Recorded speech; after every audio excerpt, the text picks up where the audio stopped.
All right, so today we're going to be taking a deep dive into The Subtle Art of Not Giving a Feck by Mm. Mark Manson. Yeah. Have you read this one? Yeah, I have actually. It's one of those books that, I read a few years ago and still think about all the time. Right, some of those concepts are so interesting. It's pretty thought-provoking. It is thought-provoking. So this book, it kind of like turns the whole self-help thing on its head, right? Yeah. Instead of, telling you to be positive all the time and chase your dreams, it's like it embraces the sucky parts of life. Yeah, it's like a counterintuitive approach to self-improvement, instead of constantly striving for happiness and perfection. Manson kind of encourages us to, confront the negative experiences and learn to accept them. Yeah. And I think that's what makes it so refreshing, right? It's like a breath of fresh air in this world Uh-huh. where we're constantly bombarded with messages about, being happy and successful all the time. Yeah. It's like he's giving us permission to be human, Mm. to be imperfect, to experience pain and disappointment, and to actually grow from those experiences. Absolutely. He's basically saying that, life is inherently messy and unpredictable. And trying to avoid or deny that messiness only creates more suffering. Exactly. So one of the first things he talks about in the book is this idea of not trying. Hmm. And he uses this really interesting example, Charles Bukowski, the Oh, writer. yeah, I love that example. Yeah, he was kind of like a self-proclaimed loser, right? And the funny thing is, or maybe not so funny, his tombstone literally says, "Don't try." I know, it's such a powerful statement, isn't it? It's like he's embracing his flaws and failures and saying, hey, this is who I am, take it or leave it. And I think Manson is using that example to illustrate the idea of like accepting ourselves for who we are, warts and all, instead of constantly trying to be something we're not. Yeah, it's about being authentic and genuine, even if it means not fitting into the conventional mold of success or happiness. Which I think is really powerful in today's world where we're constantly comparing ourselves to others and feeling like we're not good enough. Absolutely. It's like this constant pressure to achieve and succeed and be perfect. Mm. And it's exhausting. It is exhausting. Yeah. And I think it's one of the reasons why so many people feel anxious and stressed all the time. Yeah, because we're constantly striving for this unattainable ideal. So how do we break free from this cycle of like constantly trying to be something we're not? How do we learn to accept ourselves for who we are? Well, I think Manson is suggesting that the first step is to acknowledge that we're not perfect. We're going to make mistakes. We're going to experience setbacks. And that's okay. Yeah, it's like giving ourselves permission to be human. Exactly. And it's about recognizing that our imperfections, our flaws, those are actually the things that make us unique and interesting. Right. It's what gives us character, right? Yes. Like, who wants to be around someone who's perfect all the time? That would be boring. It would be so boring. And it wouldn't be real. So it's about embracing the messiness of life and being okay with not having all the answers. Yeah, and it's about shifting our focus from trying to avoid negative experiences to learning from them. Which he calls the feedback loop from hell, right? Where we feel bad about feeling bad. Yeah, it's like this downward spiral of negativity where we get stuck in our own heads and just keep beating ourselves up. And it's so easy to get trapped in that loop, especially with social media and all the, curated images of perfect lives that we're constantly bombarded with. Oh, absolutely. It's like this highlight reel of everyone else's best moments. Yeah. And it's easy to forget that everyone's struggling with something, everyone has their own shit to deal with. So how do we break free from that feedback loop from hell? Like, how do we stop feeling bad about feeling bad? Well, Manson suggests that one of the keys is to accept that negative emotions are a normal part of life. It's okay to feel sad, angry, frustrated, disappointed. Those emotions are not inherently bad. They're just signals that something needs our attention. So it's not about suppressing those emotions or pretending they're not there. It's about acknowledging them, understanding them, and then figuring out what we can learn from them. Exactly. It's about being curious about our emotions rather than afraid of them. And it's about recognizing that those negative emotions can actually be valuable sources of information and growth. But how does that tie into the whole not trying thing? Like, how can we not try to avoid negative emotions while also accepting them? That's where this concept of the backwards law comes in. It's one of the most mind-blowing ideas in the book. It's basically this idea that constantly chasing positive experiences can actually backfire and make us feel worse. Wait, what? How does that even work? Well, think about it this way. If you're constantly striving for happiness, you're implicitly acknowledging that you're not happy right now. The pursuit itself reinforces the feeling of lack. So it's like a self-fulfilling prophecy. The more you want something, the less likely you are to get it. In a way, yeah. And it's Yeah. not just limited to happiness. This applies to other things like wealth, love, even enlightenment. The more we focus on acquiring those things, the more we tend to fixate on what we're missing. So what's the solution? if we can't chase happiness directly, what are we supposed to do? Manson suggests shifting our focus. Instead of chasing happiness as an end goal, we should focus on developing meaningful skills, pursuing our passions, building strong relationships, actually living a fulfilling life. So you're saying that happiness is like a side effect. Like if you focus on doing the things that matter to you, happiness will just kind of show up. Yeah, it's like a byproduct of living a life that's aligned with our values. That makes sense. Yeah. But it's still kind of a mind bender, right? Yeah. Like we're so conditioned to believe that happiness is the goal. So to think about it as a side effect Yeah. is like, whoa. I know it's a different way of looking at things, but I think it's a much healthier and more sustainable approach. I agree. So we've talked about not trying. We've talked about the backwards law. We've talked about the feedback loop from hell. Where do we go from here? Like, how do we actually start applying these concepts to our lives?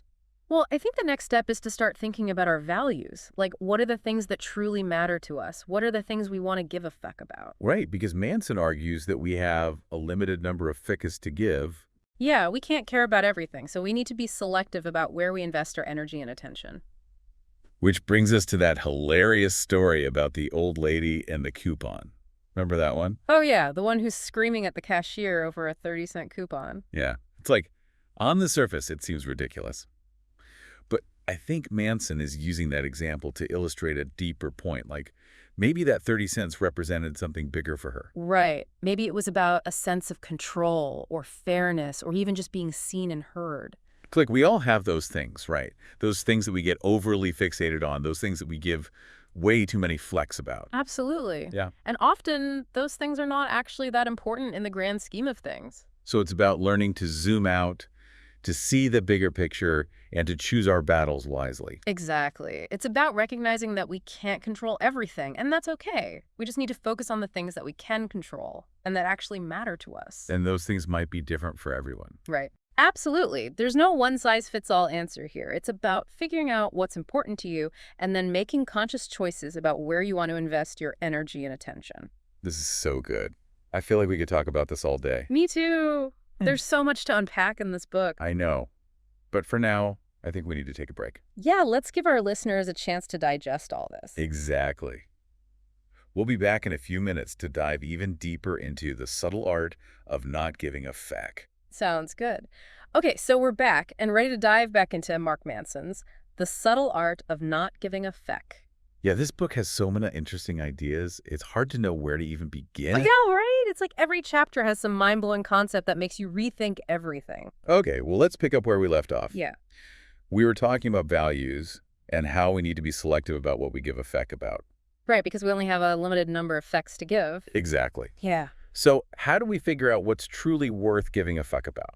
Well, Manson has some pretty interesting thoughts on that. He talks about this parable of a prince who gives up everything, his wealth, his status, his comforts, to go out and experience suffering. Suffering. Why would anyone want to do that? Well, the prince thinks that suffering is the key to enlightenment or something. He's like, I need to experience pain and hardship in order to truly understand the meaning of life. Okay.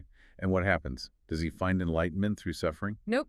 He ends up miserable and realizes that suffering for the sake of suffering is pointless. So what's the point of the story? I think Manson is trying to tell us that suffering is only valuable if it has a purpose. Like if you're going through something difficult, but you have a goal in mind, something you're working towards, then that suffering can be transformed into something positive. So it's not about seeking out suffering, but about recognizing that it's an inevitable part of life. Exactly. And it's about finding meaning in those difficult experiences. Like, Mhm. think about stubbing your toe, getting rejected, failing at something. Those experiences are painful, but they teach us valuable lessons. Right? We learn to be more careful next time we walk around barefoot. Right. We learn how to deal with rejection. We learn from our mistakes and try to do better next time. Exactly. So it's not about avoiding suffering altogether. It's about learning to embrace it as a necessary part of growth and learning. Which kind of goes against everything we're taught, right? Like, we're always told to avoid pain and discomfort at all costs. Yeah, our culture is very much focused on pleasure and comfort. And I think that's part of the reason why so many people are struggling with anxiety and depression. Because they're not equipped to deal with the inevitable challenges of life. Exactly. They haven't developed the resilience and coping mechanisms they need to navigate difficult experiences. So how do we develop those skills? How do we become more resilient? Well, Manson has this great concept called disappointment panda. Disappointment panda. What's that? It's this superhero character he created, And his superpower is telling people harsh truths. Oh, I like that. It's like the opposite of a participation trophy. Exactly. It's about being honest with ourselves and with others, even if it's uncomfortable. So how does this disappointment panda mentality help us become more resilient? Well, I think it's about learning to face reality head on instead of trying to sugarcoat everything. It's about accepting that bad things happen and that we're not always going to get what we want. And that's okay. It is okay. In fact, it's more than okay. It's necessary. Because it's through those difficult experiences that we grow and learn and become stronger. But hasn't our culture become a little too focused on avoiding discomfort? Like everyone's so sensitive and easily offended these days? I think there's some truth to that. I mean, look at what's happening on college campuses. Students are demanding trigger warnings in safe spaces. They're protesting speakers who have different viewpoints. It's like they're trying to create a world where they never have to encounter anything that makes them uncomfortable. Yeah, and I think that's ultimately harmful because it prevents them from developing the resilience and critical thinking skills they need to navigate the real world. So how do we find that balance between being sensitive to others' feelings and also not shielding ourselves from the realities of life? That's a tough question. I think it starts with open and honest communication.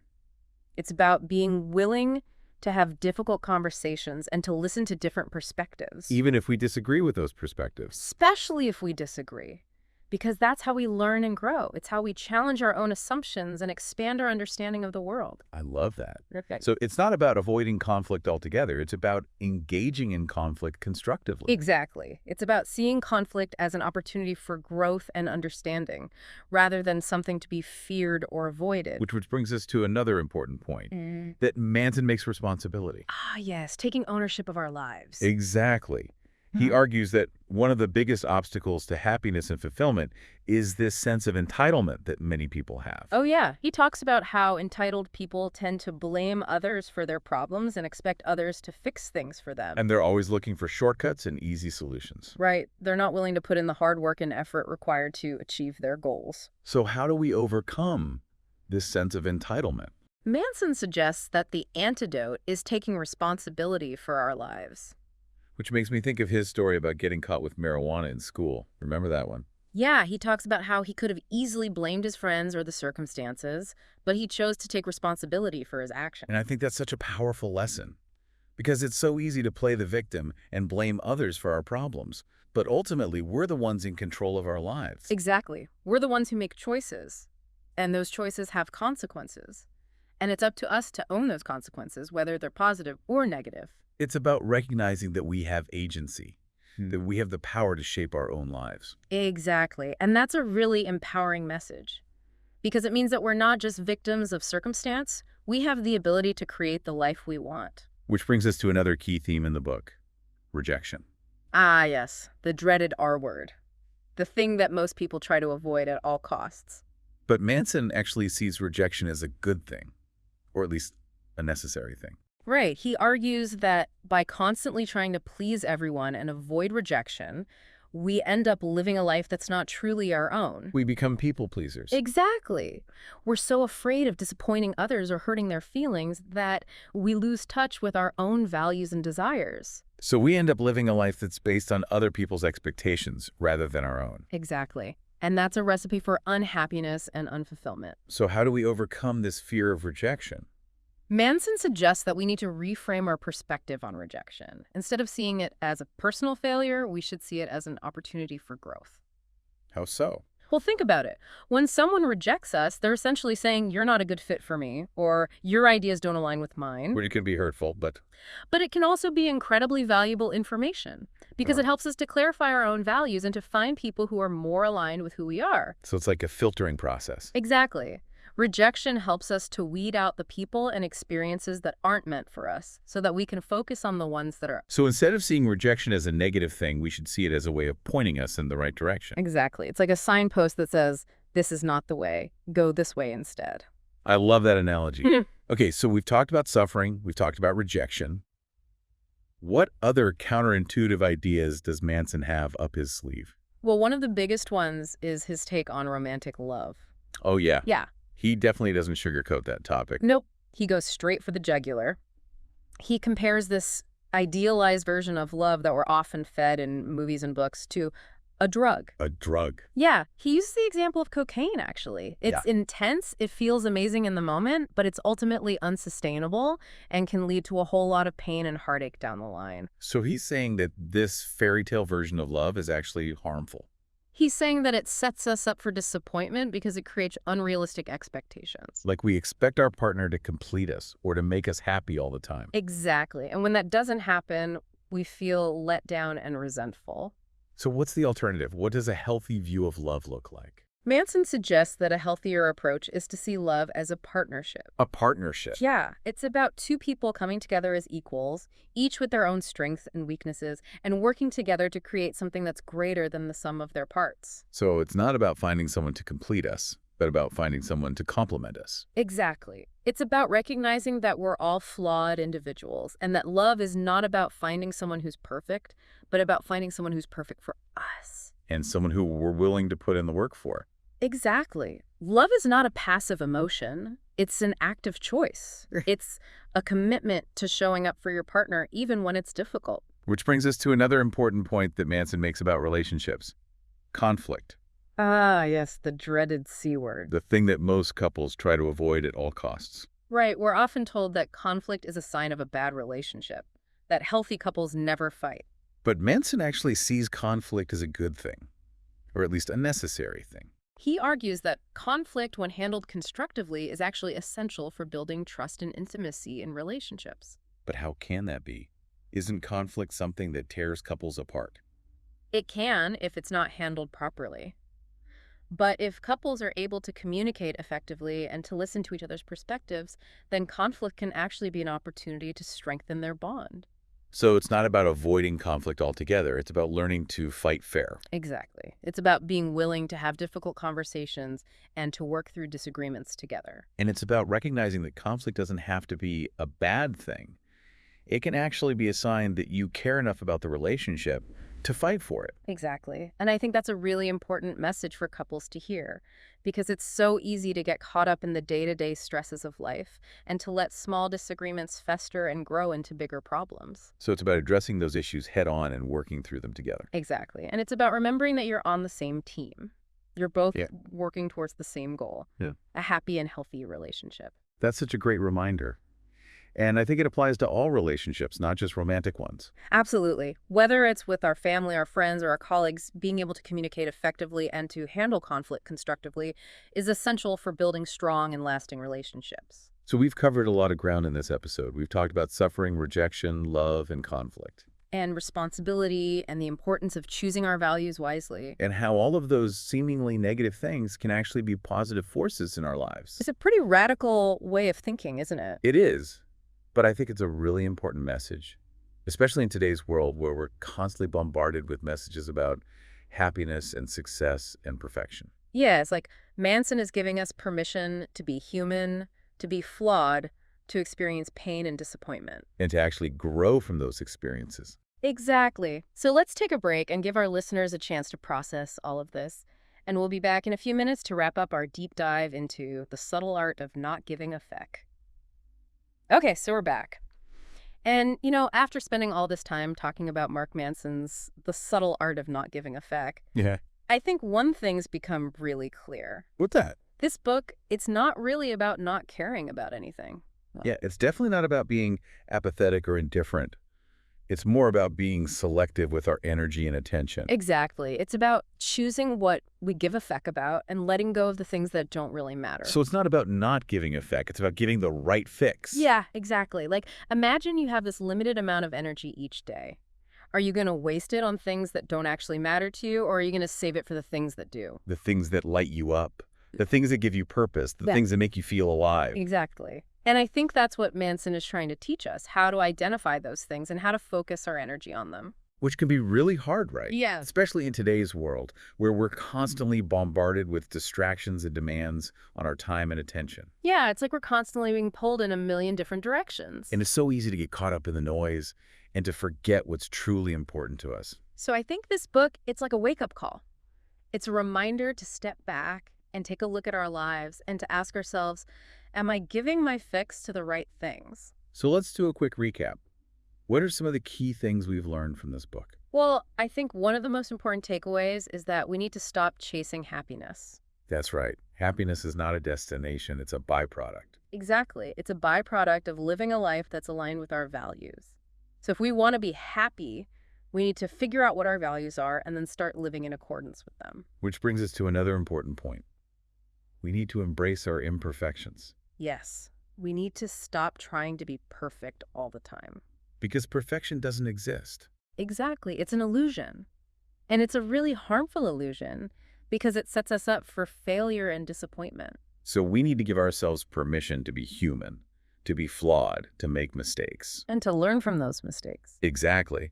Because it's through our mistakes that we grow and evolve. Yeah. And it's through our imperfections that we become unique and interesting. So embrace those quirks, those flaws, those things that make you you. Because those are the things that make you special. Yeah. And those are the things that people will remember you for. And speaking of being remembered, one of the most powerful messages in this book is about the importance of accepting our own mortality.